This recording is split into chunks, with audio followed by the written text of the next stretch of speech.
Good evening, everyone. So, in previous lecture, we have seen some statistical terms. So, in this lecture, we are going to see the scope, applications, and uses of biostatistics. So, let's see the scope of biostatistics.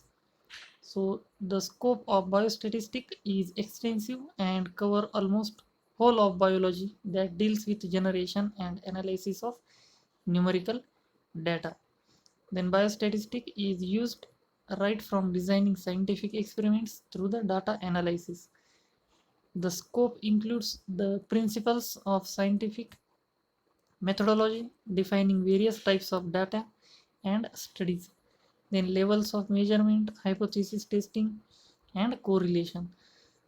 So the scope of biostatistics is extensive in different field, so which is useful in analysis of a numerical data, then also useful in scientific experiments through the data analysis, then it also useful in scientific methodology like defining various types of data and studies, then levels of measurement, then also useful in hypothesis testing and also used in correlation. So the scope of biostatistics is very huge. It is also used in population genetics, then environmental biology, then ecology, then psychology, then evolutionary analysis, and enzyme kinetics. So each and every field of science is occupied by this biostatistics. So the scope of biostatistics is very wide, which is used in every subject. So let's see the application and uses of biostatistics. So the application and uses of biostatistics are used in physiology and anatomy. So to define what is normal or healthy in a population and to find limits of normality in variables.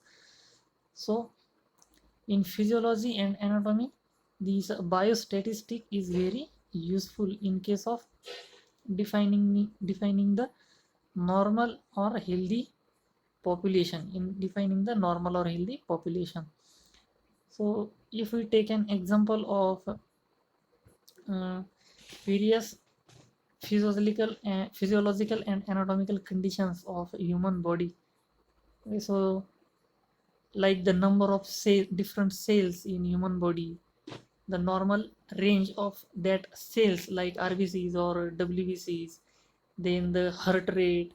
Okay, so everything is having some normal limit.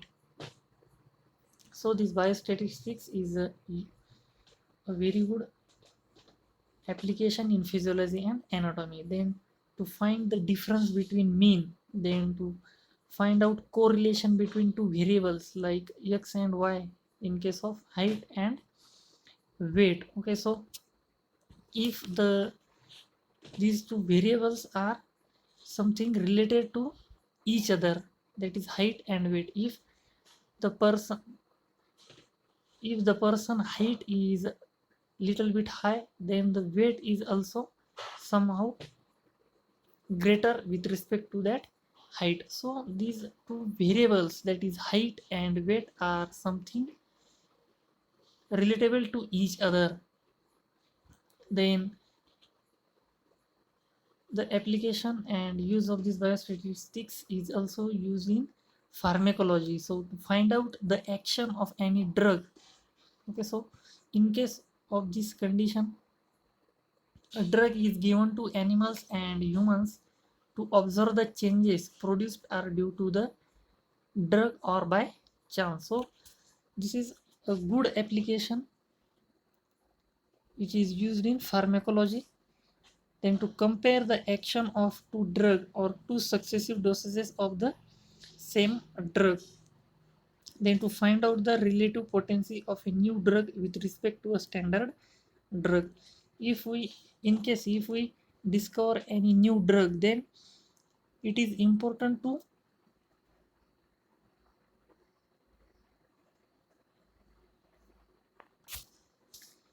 okay, sorry for disturbance.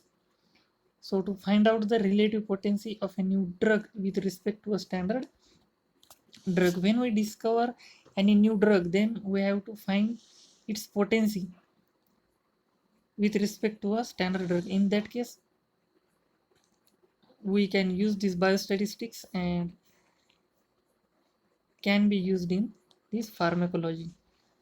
Then it is also used in medicine to compare the efficacy of a particular drug. As I said, the effectivity of any drug can be calculated by these statistics.